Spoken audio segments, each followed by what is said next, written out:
Se eu não tenho capacidade, a vontade de honrar com o meu próprio compromisso, que eu encaixei na minha agenda, que eu aloquei tempo para isso, e fico procrastinando, fico no celular, fico reclamando da vida dos outros, claro que eu vou tentar também projetar isso nas outras pessoas. Então, se eu não honro com os meus compromissos da minha rotina, que eu escolhi colocar, que eu também enxerguei tempo para isso, fica mais questionável. Por que as outras pessoas conseguem e eu não? Quando é uma questão muito interna mesmo. E eu acho que essa projeção não é só com relação à rotina, não. Porque a mesma pessoa que reclama da minha rotina vai ser a pessoa que reclama da minha aparência, que reclama da minha fé, que reclama de todas as outras coisas. Porque eu acho que acaba... Esse tipo de pessoa perde um pouco o senso de que ela consegue também, pelo menos, ser uma pessoa melhor. E aí, ela extravasa isso e projeta isso nas outras pessoas. Acho que é um pouco disso. Quando que foi o despertar de vocês? Porque realmente tem gente que não consegue. Não é fácil mesmo. Tipo, pô, às vezes o cara, ele quer emagrecer, ou quer aprender um idioma, ou quer fazer alguma coisa, e é meio óbvio que ele tem que fazer. Pô, é repetir todo dia, seguir um cronograma, comer bem, treinar, para alcançar esse objetivo. Só que muita gente, principalmente no começo do ano, começa a fazer vários tipos de projetos e termina, e não terminam, desiste e tudo mais. Qual que foi o despertar de vocês de virar a chave e conseguir seguir rotina? Então, eu acho que o que me leva a seguir rotina... Alguma rotina é que tem muitas coisas para ser falada. Como eu falei, é um tema complexo que não dá para simplificar, senão a gente generaliza.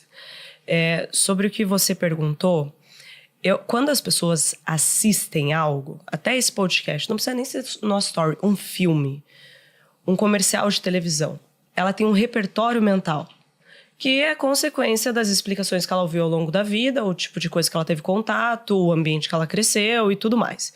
Então ela tem uma visão de mundo própria, que é resultado do contexto em que ela estava inserido, do tipo de pai que ela teve, às vezes não teve nem pai, não teve nem mãe.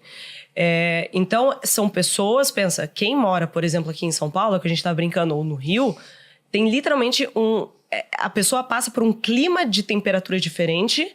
E isso influencia a percepção dela em algum nível sobre alguma coisa que o curitibano que passa frio não tem. Estou dando um exemplo bem idiota aqui, mas aonde eu quero chegar? Quando ela assiste qualquer fragmento de story ou leitura, qualquer coisa, nova informação, ela vai passar por um filtro, essa informação. E a maneira de enxergar e dela julgar aquilo é própria dela. Então, por exemplo, ela vê a Manu acordando cedo, ou a época que eu acordava mais cedo, a gente lendo, ela vai pensar, como que pode ler assim? Como que tem tempo? Porque eu não tenho tempo. Porque essa pessoa não trabalha. Porque o tipo de trabalho que eu conheço, o tipo de maneira de viver a vida que eu conheço, que foi me ensinada até então e que eu vi os meus familiares tendo, é pegar o ônibus, é acordar às 5 da manhã e não sobra tempo para leitura. Portanto, quem... por exemplo, está numa academia 10 horas da manhã, esse tipo de pessoa não trabalha. Porque ela não tem esse repertório de conhecer que o tipo de trabalho que a gente faz é diferente. Mas, por outro lado, também, quando ela vê outras coisas acontecendo, como, por exemplo, eu tendo a minha disciplina de leitura, ela não entende que essa minha disciplina não é resultado de uma força de vontade. Porque, olha só, quando eu venho aqui nos podcasts, né? Daí faz corte e posta lá. Que tipo de comentário eu tenho? Nossa, achei muito legal o que ela falou. Então, eu tenho muitos reforços positivos do que a leitura traz na minha vida. Então, para mim é fácil eu sentar a ler. Porque é muito objetivo e palpável quem eu vou me tornar depois daquela leitura e as vantagens que eu vou ter depois daquela leitura e como isso, para mim, é como se fosse um lucro social.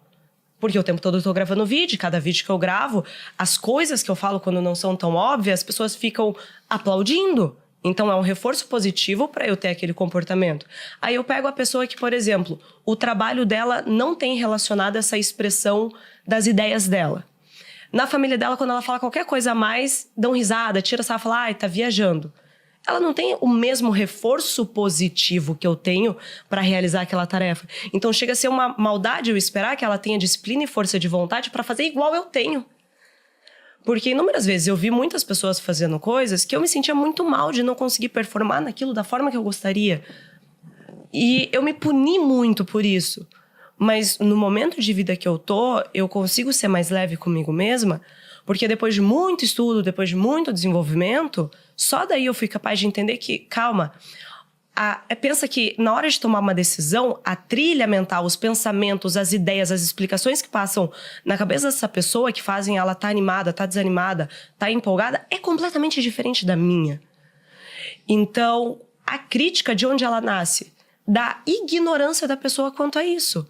Porque ela quer julgar a tua decisão com base no que ela vive. E no repertório dela, e na força de vontade dela, e na realidade dela. É que nem quando o Wesley postava sobre fazer dormir cedo, sempre tinha alguém comentando, e quando você for pai? Mas ele não estava atingindo os pais, só que a pessoa é pai, então na cabeça dela, ela não consegue enxergar uma possibilidade de fazer aquilo, e ela naturalmente se sente ofendida, porque é como quando ela vê alguém fazendo aquilo e tendo um certo resultado, e algo que o tipo de vida que ela tem, o tipo de repertório que ela tem não permite ela fazer, ela se sente injustiçada, porque ela tipo, cara, eu até tentei e não deu, não é como... Você tá falando que eu sou um idiota? Uhum. E daí, é normal, até qualquer um de nós se sente assim. Você fala, sabe, tipo, porra, que merda, eu também queria ser assim. Eu vejo, tipo, a Manu com o vestidinho com essa bunda gigante, assim, entendeu? Puta que pariu, eu também queria ter, mas... é normal essa frustração. Então, eu vejo que esse comentário negativo também vem dessa ignorância de conhecimento de que é uma ilusão de repertório compartilhado. A gente acha que o outro tá entendendo o mundo da forma que a gente tá entendendo. Às vezes, a Manu tá sentada aqui, tá passando umas coisas pela cabeça dela. Eu tô sentada aqui, tá passando completamente outras coisas pela minha cabeça. E nós somos pessoas com estilos de vida parecidos, com idade parecidos, com realidade socioeconômica parecida. Mas mesmo assim, eu não sei o que aconteceu com ela antes de vir pra cá e nem comigo. Então, é muito doido, é tão complexo, sabe? É tão... Eu entendo. Eu acho que tem duas coisas aqui, né, que vocês falaram que eu acho que faz sentido. Primeiro é analisar a realidade de cada um, né? Então, se o cara pega um vídeo do Wesley tá falando, cara, você tem que dormir cedo. Aí o outro cara fala assim, não, mas eu sou pai. Eu trabalho de noite. Mas eu sou pai. Aí, peraí, cara, mas você vai ser pai pra sempre? Ou você vai ser pai e dormir pouco, dormir menos agora nos primeiros 2, 3 anos, entendeu? Então, cara, calma. Ou então você pode adaptar pra sua realidade. Cara, eu preciso dormir melhor. Então, quando eu tenho um momento pra dormir, cara, eu preciso tentar dormir rápido. Então, vou tomar aqui algum suplemento pra conseguir dormir melhor. Vou me alimentar melhor, porque quando eu tiver o gap ali do sono, meu filho dorme 3 horas na noite. Eu preciso dormir essas 3 horas. É que a galera é muito literal, né, cara? É muito literal. É muito literal. É um pensamento preto no branco, assim. Não consegue adaptar. Você deve ver isso o tempo todo. E você tá lá desde o dia número 1 que eu conheço você. Você fala, gente... Na minha realidade, isso funciona. Mas parece que as pessoas... explicar sobre isso várias vezes. Parece que as pessoas simplesmente apagam isso que você dentro fala. do nosso universo aqui, quando a gente vai dar exemplo financeiro...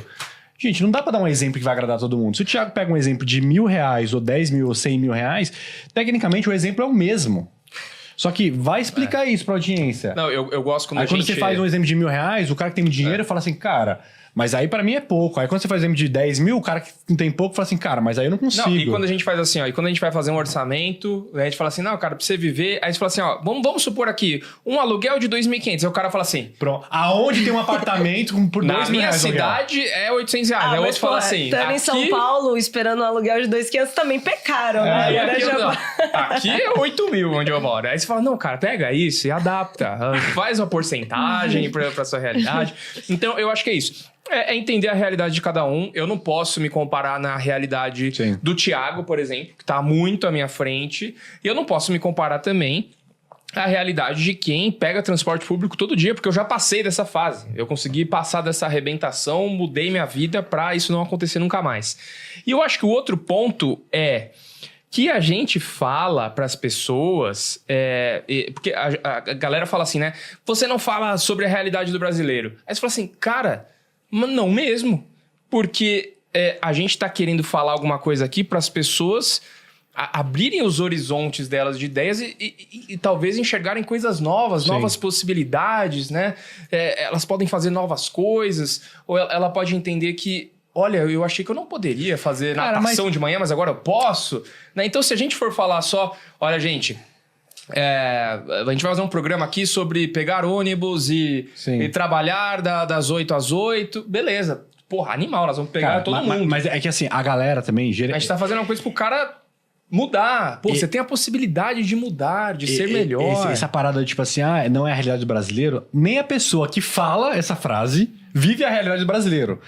Porque, meu irmão, você já tá com o celular no bolso já. Ter um celular no bolso já não é a realidade do brasileiro. Porque se você pegar ali o número de brasileiros que tem no Brasil, o Brasil é muito grande, tem 200 milhões de pessoas. Mas é. Não, então, mas a galera já tá... tipo assim, se você pegar a média toda, a realidade do brasileiro é muito menos do que esse cara acha, entendeu? Então, não seja tão literal pra essas coisas e é realmente um pouco disso. Só que, uma coisa que você falou que é muito importante, eu passei dessa fase. Que eu queria até emendar de novo na pergunta que eu fiz. Em que momento dá pra começar a criar rotina... E o que dá pra começar a adaptar dentro dessa rotina? Porque, às vezes, realmente, a pessoa, quando começa a seguir vocês, acha que tem que